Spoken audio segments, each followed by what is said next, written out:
Hello there, I'm Dr. Evelyn. It is so wonderful to meet you again in this small, cozy space of ours. Today, let's sit down together, brew a cup of unsweetened herbal tea, and talk about a journey that I believe, at our age, is the most precious gift you can give yourself. The journey to liberate your body from the shackles of sugar. You know, sometimes as I sit in my clinic here in the U.S., I look out the window and observe the old oak trees. They stand there, silent and steadfast through countless seasons of sun and rain. Our bodies at 50, 60, or 80 are much the same. They carry a treasure trove of experiences, but they also become more sensitive to what we choose to put inside them. Have you ever wondered why we sometimes feel utterly exhausted by mid-afternoon, or why our sleep becomes so restless, even when we're trying our best to take care of ourselves? There is a silent thief that we often unknowingly invite into our homes every day: sugar. I want you to imagine this. Your body is like a precious time machine. For decades, we've been running on sugar, a fuel that burns fast and bright but leaves behind far too much soot, clogging the engine. Now it's time to learn how to switch to a more sustainable, greener energy, our stored fat, and the innate clarity of our cells. Many people tell me, "Evelyn, I'm older now. What's the harm in a little sweet treat?" I understand, I really do. But have you ever noticed that the more sugar you eat, the emptier you feel? That's not your fault. It's a chemical game the brain is playing.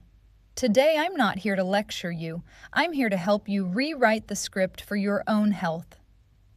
Let's walk this path together, shall we? First, the war in the mind and the breakfast of destiny. Let's start the moment you wake up.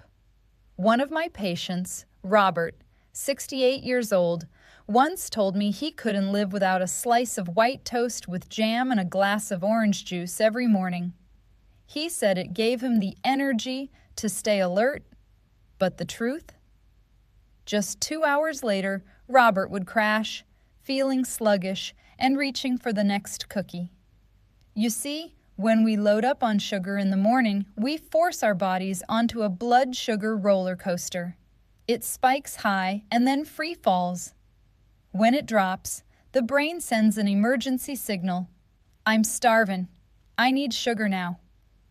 To stop this war, the secret lies in a breakfast rich in protein and healthy fats. Try swapping that jam for a boiled egg, some creamy avocado slices, or a handful of almonds.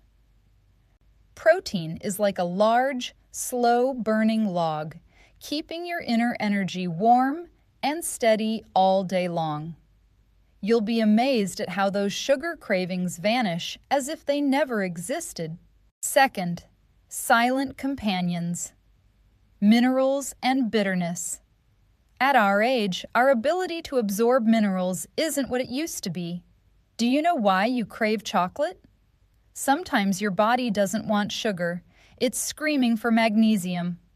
Magnesium is like a housekeeper, helping to regulate insulin and keep our moods calm. And don't forget zinc.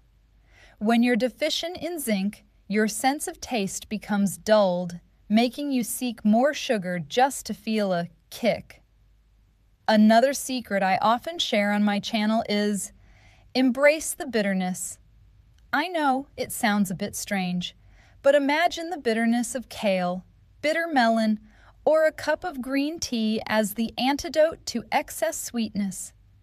Bitterness wakes up your liver, supports detoxification, and most importantly, it miraculously turns off the sweet craving receptors on your tongue.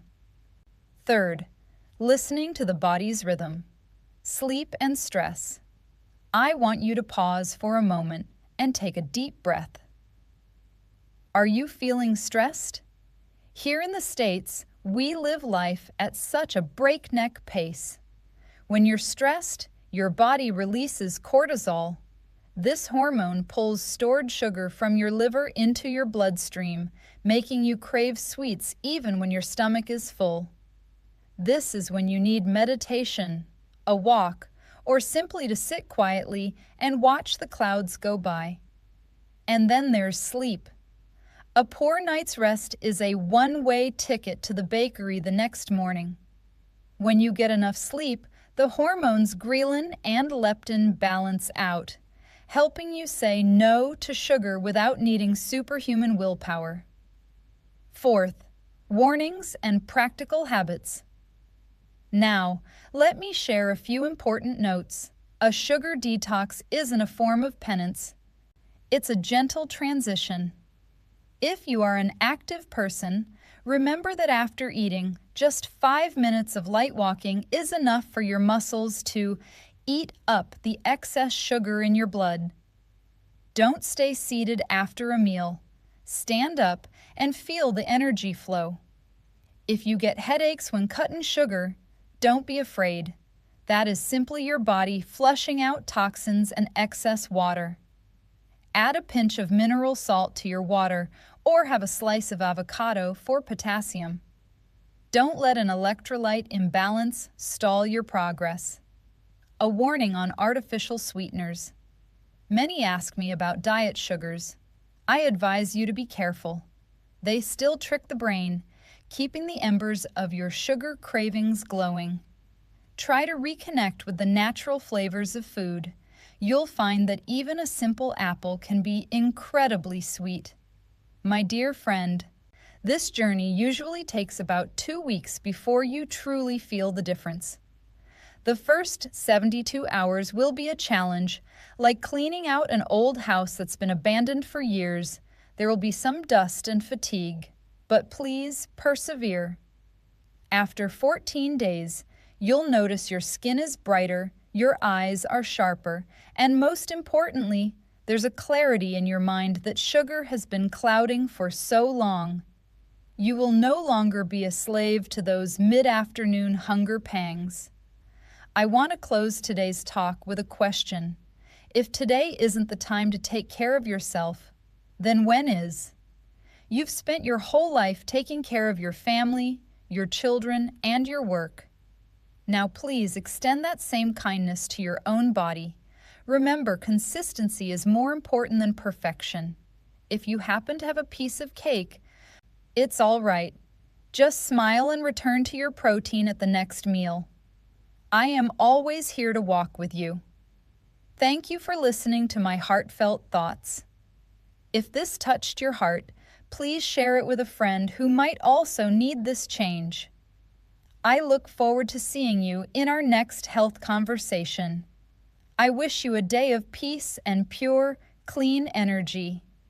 This is Dr. Evelyn from the U.S., wishing you all the very best.